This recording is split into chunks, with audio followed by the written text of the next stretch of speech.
Let's bring in Adam Parker right now with Brent, 114.24, wheat up 4%, corn up 7%. What a week. What do you have a headline note this weekend? Just what is the thing you start with as you write a weekend note? Well, I think we try to think about where the market's going, and that's a function of the earnings, the underlying growth, and what could happen to inflation. So our contrarian call at Morgan Stanley is the market multiple is going to contract. And that's a function of our belief that growth's decelerating. It's probably going to be a bit more volatile. And then you have that overhang of inflation. Okay, hands here, folks. Numerator, denominator, ratio, market multiple, price earnings. Exactly. Right?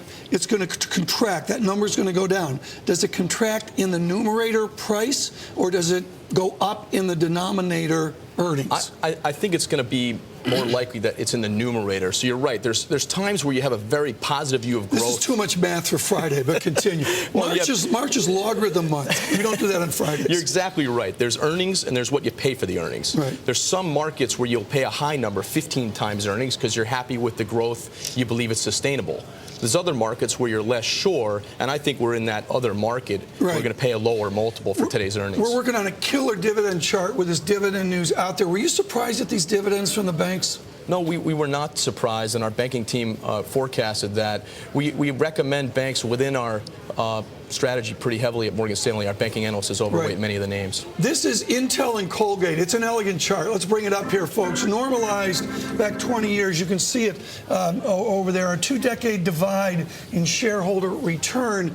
You like the technologies. Is it just a value play against consumers? They're just so damn cheap you have to buy them? You know, I think we recommend technology over the industrial sector. We think they have some similarities, yet they've never been cheaper versus industrials. They have the specter of returning more cash to the shareholder. They have better balance sheets. And we think the estimates accelerate less and therefore are more achievable. We think there's less of a chance they miss. Frankly, the market's telling you right now industrials are going to beat estimates. Technology stocks are going to miss. And that's only happened 10% of the time in the past. So and that's an opportunity. That's the opportunity you try to find, that spread. That strategy for us says the beta's cheaper, tech's more attractive. Let's go with technology. Let's do this rewind, folks. I love doing these. From Bloomberg Surveillance, what a great week on radio. 7 to 10. Shameless plug. Mark Chandler, Brown Brothers Harriman, and we discussed the current equity markets. Equity markets, asset markets in general, are fueled by the underlying economy, not so much simply by this one day of intervention and this kind of what looks like accommodation, which I'm suggesting is really just pockets of it. And we've got to expect going forward there's going to be less accommodation than there is today.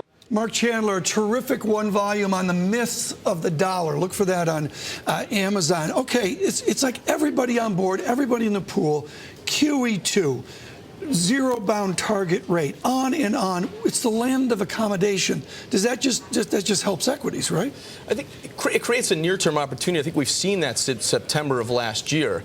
My point is earnings growth is likely to decelerate because you had all this stimulus designed to move earnings from 2012 into 2011. So that numerator you talked about, the multiple you pay for earnings, it historically goes lower when you see decelerating earnings growth. You wrote an essay on utilities. Sidebar. Utilities? In a market where the multiple contracts, utilities can be an above-average performer. They tend to have dividends that are above average, and that's what attracts us to us right now, the yield. You know, about 43% of the stock market's returns over the last century came from dividends. Yeah. So our view is people don't focus on it enough. Today's the day where they are focusing on it with the financial sector, however. Joan in the art department's working on that right now. I got a killer-like dividend relative chart. You wrote on investment spending. This is just a brilliant essay.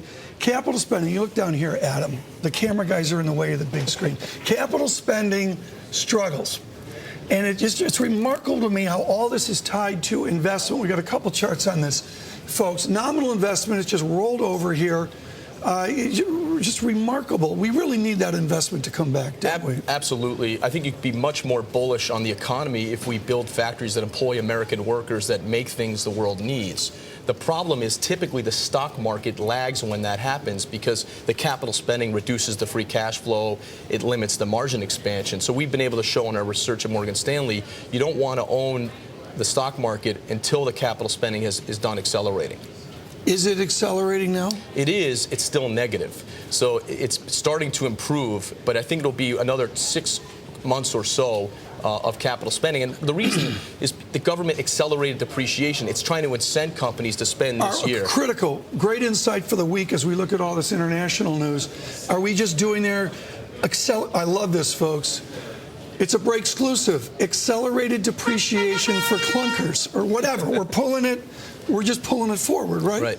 And so that creates deceleration in 2012. Right now, we feel okay about growth. And then by the middle of this year, or the end of this year, we're looking out to next year, we're going to think growth is lower. And that's part of the reason that numerator and market multiple is likely to contract in my mind. Where will the Dow be a year from now? Our year-end target's 1238 for the S&P 500, so a few percent below where it's trading today.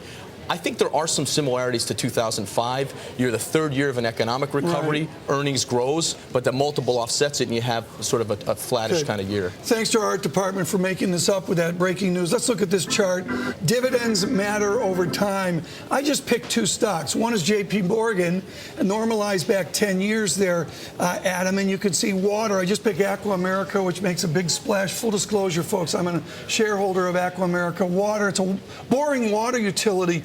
Look at the outperformance. Granted, there's some other things going on here, but dividends do matter, don't they, over time? Absolutely. I point out they're about 40% of S&P 500 return over the last century. There are periods in a recovery, 2009, for example, right, where they don't matter. But we think as you get longer into this recovery, you're going to pay more attention to dividend yield and the free cash flow behind it. Key question here, absolutely key question. Corporations now, and they're all like lemmings over the cliff.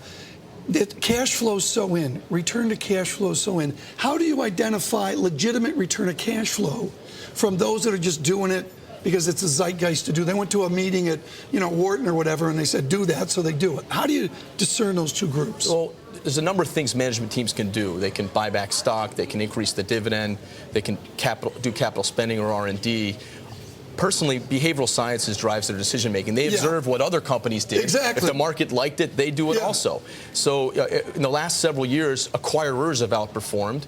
So now companies say, well, that company bought another company. Maybe I should do that too. And I think that's the trend. The other big one, obviously, is dividends. If you look at how Wall Street paid themselves this year, the senior management teams all gave themselves stock. To me, that means they're more likely to increase the dividend. No way. That's a break exclusive, folks. As we go to break, they're actually thinking about themselves. That's from Adam Parker of Morgan Stanley. Here's a note, David Rosenberg. The ink still smells on this. It's so new. While you were sleeping, oh yeah, it's about jobs. The fact that layoffs fell 158K during the month offers little consolation, but explains why jobless claims have been trending down at a much faster pace. Completely unfair to ask you about Morgan Stanley banking. That's part of the rules, folks. There's a wall. It's actually at Morgan Stanley, they have a brick wall this thick between banking and everybody else. But Gigi mentioned mid-market there. As a rule of thumb, mid-caps to me are ignored. Am I right? Well, large cap, small cap. Mid-caps have been a superior asset class over time also. To put it in simple terms, when they go up by more than when they go down. So they have that asymmetry there over the last half century. I think the cash balances are so great among the large cap names. The rules are different this time. The rules are different. Yeah, interesting. Mid-cap premiums have expanded in virtually every sector because of the specter of being acquired. Very cool. Yeah, and all the cash is in technology and in healthcare today. Those are and industrials. Those are the sectors where the mid-cap premiums have expanded the most. We are fearless about ripping up the script here. Here's a chart, folks. Philadelphia Fed. We were so busy this week, I didn't have time to put it up. What a moonshot. You can see over on the right, we didn't put up the regression, but that's two standard deviations of enthusiasm. Can that manufacturing renaissance is indicated there? Can that drift over into other parts of the American economy? Can a manufacturing renaissance be so good that it boosts housing or gets housing going? The economy going forward is going to be more about exports, more about capital investment than it was in the past. In the past, it was more about consumer services, housing. Morgan Stanley's economists feel it's much more about exports this time and capital investment. Frankly, I still believe that deceleration in growth is going to happen. That decelerating growth will be bad for the numerator you alluded to, the market multiple, and that's the key premise to my market call. How do you fold in Jim Caron's call then on higher yields? You guys have a really out-of-the-box call on higher core inflation leading to higher yields. That almost plays into what you're talking about, doesn't it? Yes. CPI rising and our our call is it will surprise to the upside at Morgan Stanley. CPI rising typically is bad for the market multiple. If you had a chart up that shows 60 or 70-year history of the multiple that you pay for earnings and CPI, you'd find it's a perfect relationship where when the CPI goes up, the multiple goes lower. I had a thing at Common Fund with John Macon, and I asked that question to the audience, and let me tell you, the whole audience at the Common Fund is in the Jim Caron Morgan Stanley camp. I want to bring up here the Jim Bianco quote. Quote of the day is Peter Bookvar was looking for facts, not opinions. This is a great quote. This is not a perpetual motion machine. Early in the 17th century, they came up with that idea, just all this economics, this free lunch of QE2, intervention. I mean, it's that attempt at a perpetual motion machine for the economy, isn't it? It is. Clearly, that has to be dealt with at some point. And our view is there are many periods in the past where the multiples come down for 5 or 10 years. Until you get higher rates, I think we'll stick with a call that I'm not going to pay a higher multiple for today's earnings. I need to believe in sustainability in the economy, and I don't believe that with this much intervention. One last chart quickly here, elegant chart one, Rex, if you would, and bring it up here. This what a different chart here on the two nations. Investment, non-residential, normalized back 20 years. The United States. And there's Japan. This is price adjusted. Japan, obviously, they're sending their investment to China and Asia and all that. There's some other issues here. What a distinction between the two nations on investment. It's enormous. It's stunning. It's enormous. The key will be U.S. growth. I think investors are focused on that again today after the horrors of the last couple of days. But going forward, the long-term growth of the S&P has been about 7% nominal. Going forward, I think it will be lower. And that's another reason the multiple will probably get limited. Great. Adam Parker, thank you so much.